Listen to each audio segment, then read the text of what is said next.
தன்னை விமர்சித்த நடிகர் பார்த்திபனுக்கு நடிகை த்ரிஷா மறைமுகமாக சமூக வலைதளத்தில் தனது கண்டனத்தை பதிவிட்டிருக்கிறார். இது குறித்த கூடுதல் விவரங்களை நம்முடைய சிறப்பு செய்தியாளர் சுபாஷிடம் கேட்கலாம். சுபாஷ், என்ன கண்டனத்தை தெரிவித்திருக்கிறார் த்ரிஷா?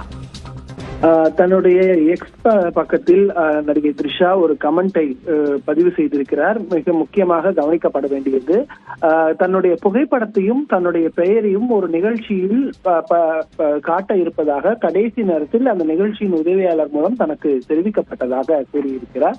அந்த நிகழ்ச்சியில் பார்த்திபனிடம் த்ரிஷாவின் புகைப்படத்தை பற்றி, அவர் நடித்த குந்தவை கதாபாத்திரத்தை பற்றி கேட்கும் பொழுது பார்த்திபன் அதற்கு ஒரு கருத்தை பதிவு செய்தார். அந்த கருத்து இன்று சமூக வலைதளங்களில் வைரலாக பரவி இருந்தது. அதற்கு எதிர்ப்பு தெரிவிக்கும் வகையில் தான் ஒரு கருத்தை த்ரிஷா பதிவு செய்திருக்கிறார். அவர் சொல்வது, a microphone does not make a comment intelligently or humorous அப்படின்னு சொல்லியிருக்காங்க. அதாவது ஒரு கருத்தை புத்திசாலித்தனமாகவோ அல்லது நகைச்சுவையாகவோ ஒரு மைக்ரோபோன் சொல்ல முடியாது என்பதை அவர் சுட்டிக்காட்டுகிறார். அது மட்டுமில்லாமல் முட்டாள்தனத்தை அது சத்தப்படுத்தி காட்டும், அதாவது அது உறக்க சொல்லும் என்பதை சொல்லியிருக்கிறார். கொடூரமான வார்த்தைகள் அவை யாரை நோக்கி சொல்கிறார்கள் என்பதை விட சொல்லும் நபரை பற்றியே அதிகமாக அது சொல்கிறது என்பதை அவர் பதிவு செய்திருக்கிறார். பார்த்திபனின் கருத்து ஏற்றுக்கொள்ள வகையில் இல்லாத இருக்கிறது என்பதை மிகவும்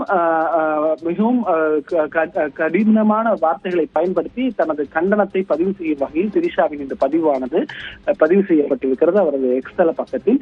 இந்த நாள் முழுவதுமாக அவரிடம் த்ரிஷாவின் புகைப்படத்தை பற்றி கேட்கப்பட்ட கேள்விக்கு அவர் சொல்லிய கருத்திற்கு எதிர்ப்பு தெரிவிக்கும் வகையில் த்ரிஷாவின் பதிவு நாம் பார்க்க வேண்டியிருக்கிறது.